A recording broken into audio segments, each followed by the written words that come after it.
Makisig sa Pangpang, hindi mo dapat kinikilala ang isang katulad niya. Isa siyang timawa, at ikaw, isang maharlikang isiilang upang ipakasal sa kapwa mong maharlika. Ngunit, ina, ang puso ko ay hindi namimili ng dugong nananalaytay. Si Makisig ay marangal. May malasakit sa ating bayan, at higit sa lahat, iniibig ko siya.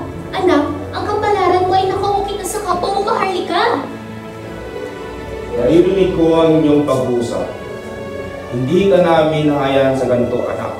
Isa kang maharlika. Ngunit Dato, hindi ba't ang ating mga ninuno ang nagsabing ang tunay na dangal ay nasa puso at hindi sa dugong nananalaytay?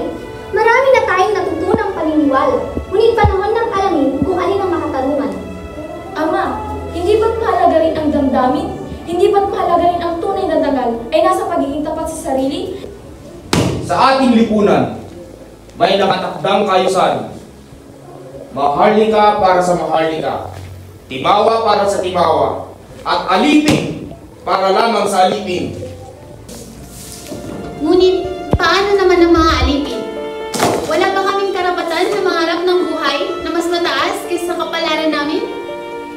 Totoo kayo. Ang puso ba ng alipin ay hindi marunong umibig?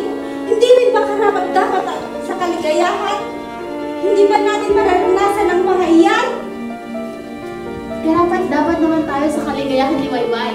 Ngunit, sadyang ang ating kapalaran nakaukit na sa pagiging parte ng pinakamababang antas ng ating lipunan. Ang tubig ay dumadaloy, hindi umiinto sa isang lugar.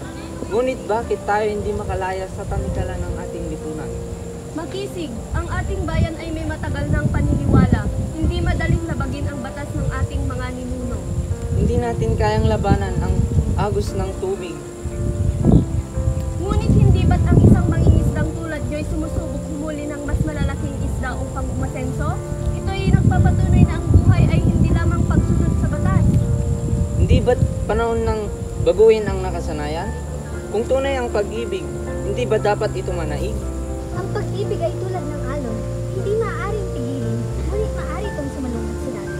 Ngunit iho, sa ating lipunan, ang batas ay hindi basta-basta nilalabas. Sa ngayon, ang tadhana niyang pagguhit. Subalit may paraan upang hanapin ang landas na nais mong tahakot. Babaylan, ibig mo bang sabihin ay may pag-asa pa? May laging daan para sa mga pusong hindi sumusunod.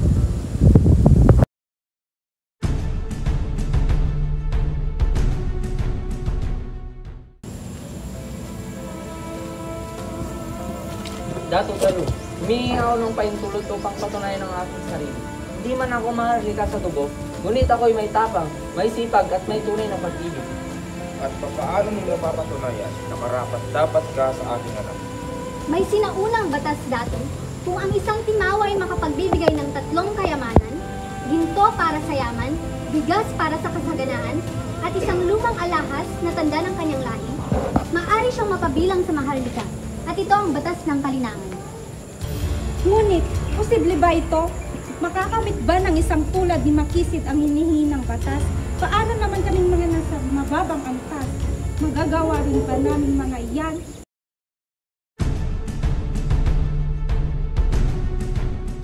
Kung ganon, Makisig, tinatanggap kita bilang isang maharlika. At kung tunay ang inyong pag-ibig, niligaya, wala nang hadlang sa inyong pagsasama. Ngayon din ako Makisig. Tinatanggap na kita bilang kabiyak ng aming anak.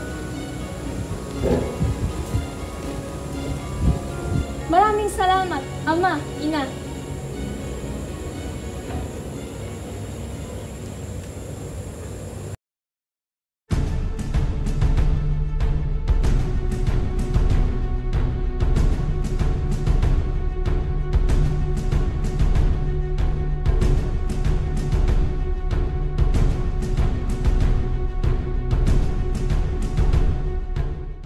Nawendengana 85 naragsak tigilya dumuldur asti trabaho da para kadagiti masa nupangget iti labanan awan awan pa'y nakaabakan, gaputan kalintegan, ti inda ilablaban. Narata kapangkitaan, idi tiyempo, tigipitan.